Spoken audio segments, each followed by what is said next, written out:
네, 지금부터는 국민의힘 주호영 원내대표를 만나보겠습니다. 현안이 쌓여 있는데요. 여쭤볼 게 상당히 많이 있습니다. 자, 바로 연결하겠습니다. 나와 계시죠? 예, 안녕하십니까. 네, 주호영입니다. 안녕하세요. 일단 내년 그 서울시장, 부산시장 보궐선거 관련해서 민주당이 당헌을 고쳐서 공천을 하기로 했는데요. 이와 관련해서 대표께서 대통령 입장을 밝혀라고 주문을 하셨습니다. 왜 대통령을 소환하신 겁니까, 대표님? 우선 대통령께서 2015년 민주당의 대표로 계실 때 네, 경남 고성에 보궐선거가 생겼습니다. 네, 어떤 말씀을 하셨냐 하면 고성 군수 보선에 예산만 수십억이 든다. 우리 고성 군민들이 부담해야 될 돈이다. 그래서면 새누리당이 당시 새누리당입니다. 책임져야 하는 것 아닌가? 어떻게 책임지느냐? 후보를 내지 말아야지요. 이렇게 이야기를 했거든요. 네. 그러시면서 대표직을 걸고 당헌을 만들었습니다. 당혁신위원회를 구성해서 거기에서 자기 당 출신 자치단체장의 책임 있는 사유로 재보궐이 생기면 후보를 내지 않겠다고 헌법에 해당하는 당헌의 규정을 했거든요. 네. 그랬는데 이제 와서는 이 당헌을 고쳐서 후보를 내려고 합니다. 물론 당헌을 고치는 과정도 저는 참 꼼수가 많은데요. 네.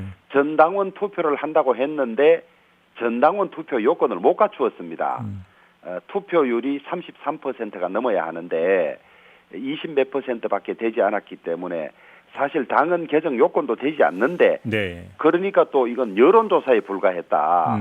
이렇게 하고 후보를 내려고 하니까 민주당의 1번 당원이자 또 당을 이끌고 당헌을 만들으셨던 분이니까 또 이번 서울 부산 재보궐선거에만 무려 비용이 838억이나 듭니다. 예. 그러니까 대통령께서 민주당에 그거 당헌대로 지켜야 한다고 하시든지 뭐 못 지킬 당헌을 만들어서 죄송하다든지 무슨 말씀은 국민들에게 있어야 하는 것이 도리가 아닌가 이렇게 생각해서 입장을 밝히라고 요구를 하고 있죠. 그럼에도 불구하고 이런 목소리가 나오고 있습니다. 지금은 대통령이고 당 대표가 아니지 않느냐 이런 목소리도 나오고 있는데요.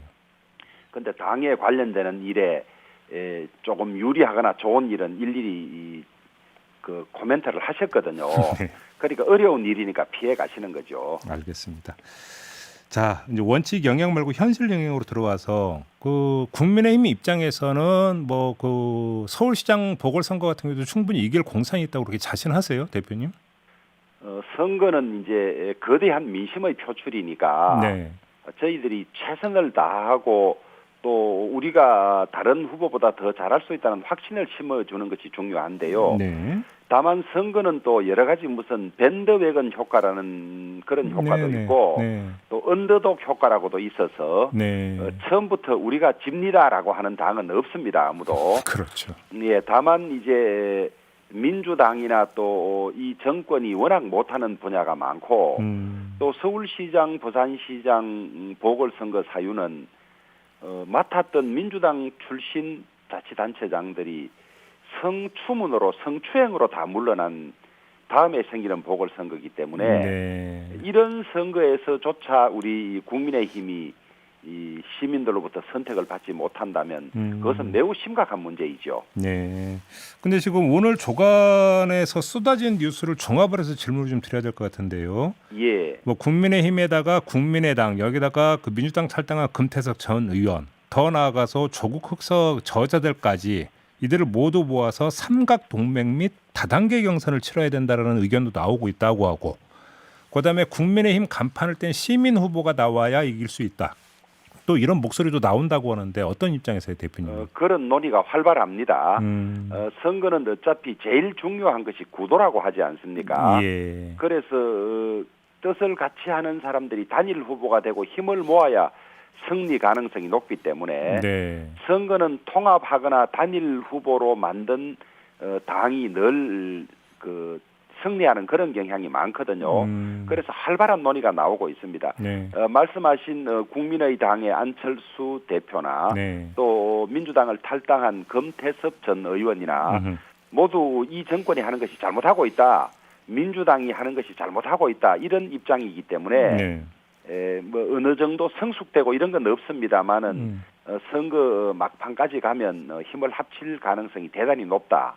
그렇게 보고 있습니다. 저기 그 대표님 모시고 인터뷰할 때 안철수 대표에 대해서는 여러 번 이제 그러니까 그 질문을 드렸고 대답을 하신 바가 있었는데 예. 좀 더 구체적으로 들어가서 그냥 단순히 대표님의 희망사항입니까? 아니면 좀 논의가 되고 있는 게 있습니까? 이런 논의라는 것이 예. 일단 논의가 되기 시작하면 밖으로 말이 나오고 네. 또 밖으로 말이 나오면 온갖 억측이 있기 때문에 예. 아마 모르기는 한데 이건 이제 제 추측인데요. 예.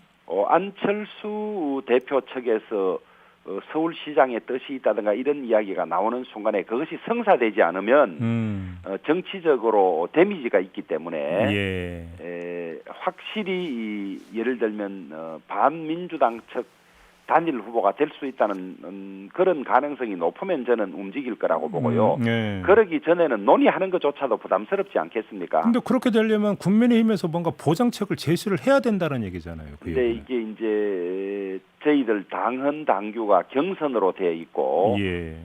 그것을 피하기는 어렵다고 보고 있고요. 예. 다만 이제 경선도 당원의 비율을 얼마나 할 것이냐, 또 일반 국민 참여나 여론조사를 어느 범위로 넓힐 것이냐 이런 것이 중요한데요. 네. 예를 들면 당원 비율을 아주 낮추고 예. 일반 국민이나 여론조사 비율을 높이면 그런 결심을 하기에 좀 수월하겠죠. 그러면 지금 그 국민의힘에서 위원회 구성해서 이제 경선룰 지금 그 작업에 들어가 있는 상황 아니겠습니까? 아마 다음 주 중으로 결론을 낸다고 하는데요. 네. 지금 현재는 책임당원 투표 50%, 예. 그다음에 여론조사 50% 이렇게 돼 있는데요. 예. 그 비율이 어떻게 될지는 모르지만은 대부분 공감대를 이룬 부분이 책임당원 비율을 대폭 낮춘다. 아하. 그것이 30%가 될지 20%가 될지 아니면 뭐 10%가 될지는 모르지만은 대폭 낮춘다는 점에 대해서는 구성원들이 다 동의하는 상황입니다. 그러면 그게 안철수 대표 입장에서는 하나의 보장책으로 받아들일 수 있는 거 아니냐 이런 말씀이신 거고요. 그렇습니다. 그러지 않고 예. 나를 그냥 후보로 전략 공천해 주세요. 이거는 우리 구성원들 사이에 또 당헌이나 이런 걸로 봐서 받아들이기가 쉽지 않습니다. 금태섭 전 의원은 혹시 좀 오가는 이야기가 있습니까? 저는 개인적으로 당 지도부와 이야기는 없는 걸로 알고 있고요. 예. 다만 이제 의원 생활을 하시면서 이 친분 관계가 있는 의원들이 있으니까 네. 우리 당 국민의힘 초선 의원들 세미나에는 와서 아마 토론에 참석한다는 정도만 알고 있습니다. 근데 금태섭 전 의원이 탈당하자마자 그 국민의힘은 더 반성해야 된다고 이렇게 쓴소리를 한 바가 있어갖고 이게 예. 언론이 거의 소설 아니냐 또 이런 이야기가 있어서 질문드리는 거거든요. 아니 반성해야 될 부분은 반성해야 하는 것이고요. 네. 그건 뭐 차차 그 탈당하자 말자 우리 당과의 관련성을 엮는 것은 너무 정치가 경박한 것 같아요. 아니 본인이 민주당을 비판하고 탈당했으면 그 상태로 있다가 어느 정도 뜻이 맞다든지 환경이 될 때 해야지 다음 날 바로 우리 당에 오는 것이 어떠냐. 네. 정치를 너무 희화화하는 것 같아요. 어차피 좀 숙성 기간이라고 해야 되나 이런 게 좀 필요하다. 어차피 거쳐가야 된다 이런 말씀이시네요. 예, 그렇습니다. 알겠습니다. 국정 문제로 좀 넘어가서요. 어제 그 홍남기 경제부총리가 뭐 사의를 표명했다. 국회 답변 과정에서 이 이야기가 있어가지고 뭐 상당히 뉴스가 됐는데. 우여곡절은 아실 것 같고요. 홍남기 부총리가 어떻게 해야 된다고 생각하세요, 대표님은? 저는 경제부총리는 두 가지 역할이 있는데요. 네. 경제를 성장시켜야 하는 측면이 하나 있고, 네. 소위 나라의 곳간 국가 재정을 건전하게 유지해야 되는 그런 두 가지 책임을 동시에 가지고 있는데요. 네. 코로나라는 특수한 상황이 있기는 했습니다만은 1, 2년 사이에 예. 국가 재정 건전성이 엄청나게 무너졌습니다. 대통령께서도 40%를 넘으면 안 된다고 하셨는데 그 국가 부채 비율이 네. 지금 내년에는 당장 46%를 넘는 그런 상황이 오는데 네. 이것을 기회 있을 때마다 홍남기 부총리가 그런 점을 주장을 하고 지키려고 했습니다마는 번번이 당청에 밀렸던 것 같아요. 예. 그래서 아마 그런 것이 쌓이고 쌓여서 예. 또 이 경제부총리를 하고 나면 물러난 뒤에도 경제 상황에 관해서 책임을 져야 할 부분이 있지 않습니까? 네. 그래서 내가 내 권한 하에 내 정책을 펴지 못한 채로 내가 나중에 다 책임을 질 수는 없다. 뭐 이런 절박감도 있었던 것이 아닌가 그렇게 여깁니다. 그러면 결국 홍남기 부총리가 그 사퇴를 할 거라고 전망을 하십니까, 대표님 혹시? 연말 개각 때는 교체될 거라고 보는 관측이 언론에 많이 보도가 되던데요. 예. 이 사표가 반려됐음에도 불구하고 국회에 와서 반려를 받아들이지 않겠다는 강한 뜻을 표시한 걸로 봐서 올해 자리를 지키기는 어려울 것이 아닌가 그렇게 봅니다. 그러면 만약에 지금 경제 투톱하면 경제부총리고 청와대 정책실장이잖아요. 예. 그러면 정책실장도 교체가 돼야 된다고 보시는 겁니까? 저희들은 정책실장이 김상조 정책실장이 주로 공정거래 그다음에 그 재벌 기업들의 그 지배구조 이런 데 대해서 많이 연구를 하신 분이지. 예. 소위 정책실장 경제수석이나 이런 수석을 거느릴 정책실장으로서 거시경제라든지 산업구조 전반 그다음에 국제거래 이런 데는 최고의 전문가가 아니라고 보고 있기 때문에 저희들은 진작부터 정책실장 교체를 요구했었죠. 알겠습니다. 아무튼 근데 이제 발단이 됐던 게 재산세 감면 대상을 공시가 9억으로 할 건지 6억으로 할 건지인데 6억으로 결정이 됐고요. 정부 여당 차원에서는. 예. 그다음에 그 주식 양도세 물리는 대상 대주주 요건도 그냥 10억을 유지하기로 했는데 예. 지금 어차피 그 재산세 감면 같은 경우는 국회를 거쳐가야 되지 않습니까? 국민의힘 입장은 어떤 겁니까? 아니 이제 세율을 낮추는 것은 조세 법정주의 때문에 국회가 관여하는 부분이 있는데요. 네. 공시지가를 이 짧은 기간 내에 90%까지 현실화한다는 것은 사실상 정세거든요. 네. 세금이란 것이 이제 과표와 세율로 결정이 되는데 과표 자체를 지금 한 70% 가까이에 머물고 있는 것을 90%로 올린다면 대략 한 20%포인트 정도 올리는 것 아니겠습니까? 예. 그러니까 실질적으로 세금을 올리는 건데 그것을 무리하게 밀어붙이면 조세 저항이 있을 것 같으니까 이제 몇 년간은 뭐 0.05%씩 감면을 해준다. 뭐 이런데 그것이 내년 정도만 세금이 조금 뭐 3만 원, 몇만 원 줄어들지 그 다음부터는 엄청나게 세금이 늘어난다는 것이거든요. 예. 그래서 이 정부가 이 정권이 이 소위 포퓰리즘적인 정책을 쓰면서 재원이 부족하니까 이렇게 사실상 세금을 많이 거두어 가려고 하는 것이 아닌가 그렇게 보고 있습니다. 그럼 이제 그 막겠다 이런 입장이신 거고요. 저희들은 과표를 어느 정도 현실화할 필요는 있지만은 이렇게 급격히 해서 조세 부담을 대폭 늘려서는 되지 않는다. 아니 1가구 1주택을 가지고 있는데 혹은 주택이 더 있다 하더라도 그 주택은 그대로 있는 상태에서 그냥 공시 가격만 올라가는데 세금을 낼 만한 재원이 있는 곳에 해야 되는데 집을 팔아서 세금을 낼 수는 없지 않습니까? 그러면 조세 저항이 불을 보듯 뻔한 거죠. 그래서 그런 문제는 어느 정도 완화해야 된다는 입장입니다. 알겠습니다. 공정경제 3법의 경우에 지금 민주당은 경제개화에 간다면 이제 끝났고 이제 그 국회로 간다 이런 입장인 것 같은데 역시 방침은 국민의힘 입장은 변함이 없는 겁니까? 저희들은 우선 법률 자체를 공정경제 3법이라고 이름 붙여서 내용을 무슨 아주 미화하는 것 자체는 저는 아주 안 좋은 풍토라고 보고 있고요. 우리는 경제 관련 3법이라고 이야기하는데요.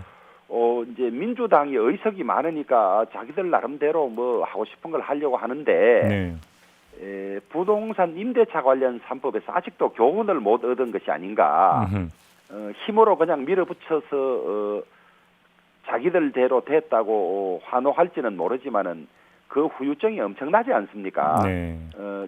부동산 임대차 시장을 흩어려 놓고 또 전세 가격이 올라가고 물건이 없어지는 매물이 없어지는 그런 현상을 보고도 아직까지 입법 하나하나 할 때마다 얼마나 많은 것을 고려해야 하고 또 전문가의 의견을 들어야 하는지 교훈을 못 얻은 것 같은데요. 이 민주당이 하는 입법들을 보면 이렇게 하면 이런 결과가 옵니다. 단순하게 그런 생각을 많이 해요. 이렇게 하면 그런 결과가 올 수도 있지만 안 오는 경우가 대부분이거든요.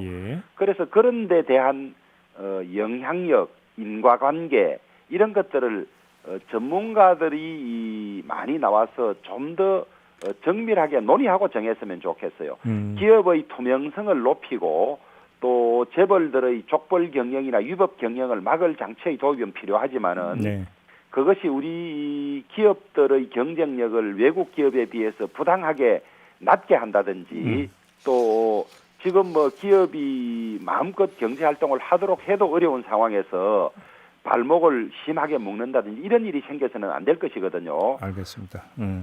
마지막으로 이제 시간이 다 됐는데요. 짧게 정치 하나만 더 여쭙고 마무리할게요. 요즘 윤석열 대망론이 많이 나오던데요. 윤석열 총장이 그 임기를 다하고 나서 정치할 여지가 있다고 보시는지, 만약에 그런 여지가 있다면 국민의힘하고 함께할 여지가 있다고 보시는지 좀 의견이 궁금합니다. 그 일본 속담에 내일 일을 말하면 귀신이 웃는다는 이야기가 있습니다. 그래서 아직 뭐 오래 남은 이야기 몇 번의 이 가정이나 전제가 있는 이야기를 말씀드리고 싶지는 않습니다만은 네. 저는 일관되게 네. 정치적 중립을 엄정히 지켜야 할 자리에 있는 분들이 현직에 있는 동안 정치 관련 이야기가 나오는 것 자체가 바람직하지 않다. 네. 그래서 저는 또 이 정치도 이 종합 예술이고 고도 이 경륜이 필요한데 밖에서 국민 속 시원하게 해줬다고 그래서 정치권으로 데리고 와서 그분들이 그 전에 쌓은 성과까지도 까먹고 하는 경우를 많이 봤기 때문에 저는 일관되게 정치도 훈련이 필요하고 갑자기 정치권에 들어오는 것 자체에 대해서는 저는 찬성하지 않은 입장입니다. 좀 부정적. 그럼 퇴임 후에도 이거는 지금 말씀은 퇴임 후에도 적용이 되는 얘기겠네요, 그러면? 퇴임 후에는 본인이 선택할 자유는 있지만은 네. 저는 그런 선택이 결코 옳은 선택이 아니다. 찬성하지 않는다. 예. 자기 영역을 끝까지 고수하고 지키고 존경받는 그런 국가적 원로가 필요하다 이렇게 보고 있습니다. 알겠습니다. 자, 말씀 여기까지 드릴게요. 고맙습니다, 대표님. 예, 감사합니다. 네, 지금까지 국민의힘 주호영 원내대표였습니다.